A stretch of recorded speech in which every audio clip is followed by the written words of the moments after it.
Hi everyone, this is Deborah. I've been having a terrible time with these remotes. Yeah, thank God that I have a lot of 2032 batteries. I learned all about batteries when I worked for Walgreens. But I am waiting for someone to come. I think he's coming from Roanoke to buy my Cadillac. I reduced the price about $500.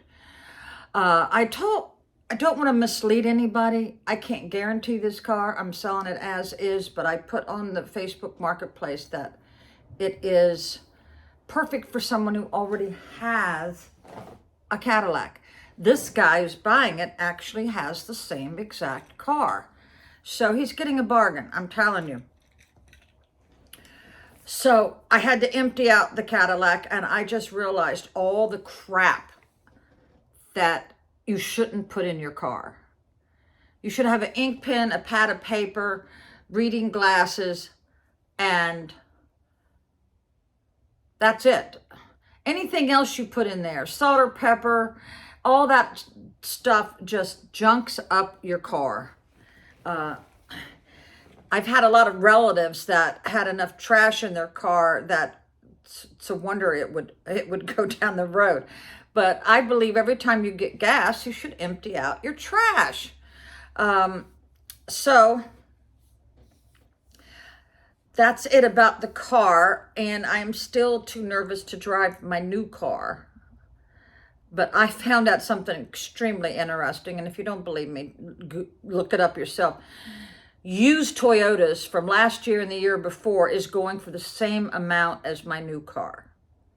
Isn't that weird? That's because they hold their value, you know? So I am very hungry and I'm afraid to fix anything because I know that's when he'll pull up. I told him to bring a trailer. I said, I don't think anybody should be driving this car until you put in some transmission fluid. I was told there was only a tablespoon. Now, I had asked all you mechanics. My ex told me that I think he replaced the transmission, or either the dealership that he bought it from, a used car dealership. You would think that that's a good time to flush the transmission fluid. Well, that's what I had asked all you mechanics. That makes sense to me. While you're underneath the car putting in a transmission, flush the transmission fluid.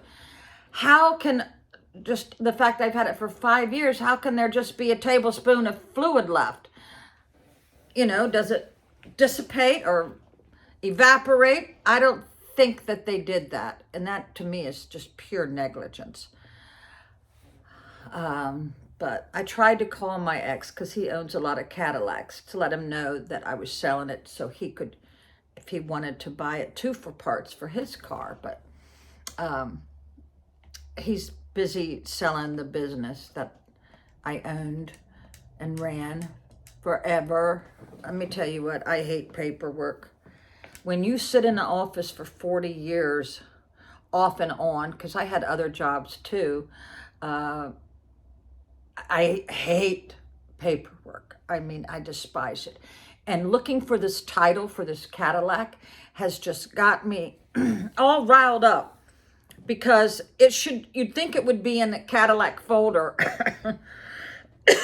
No, I was getting ready to take it to DMV to do a payment upon death, which you can do. So your vehicles don't have to go into probate. You can do that right now, especially in Virginia. You can sign over your vehicles. Of course, they have to be paid off. Do a payment upon death. There actually is a form for that. So, yeah, check that out. Because I am realizing that most people, according to statistics, you pass around 75. So if that's true, I only got a certain amount of years to get my act together. Oh my God. But last time I drove this Cadillac, I was praying and I got a very stiff neck. I mean, for days, I got a stiff neck from like praying and being so tense. But I think I hear the guy now. I better go. Thanks for watching. Bye.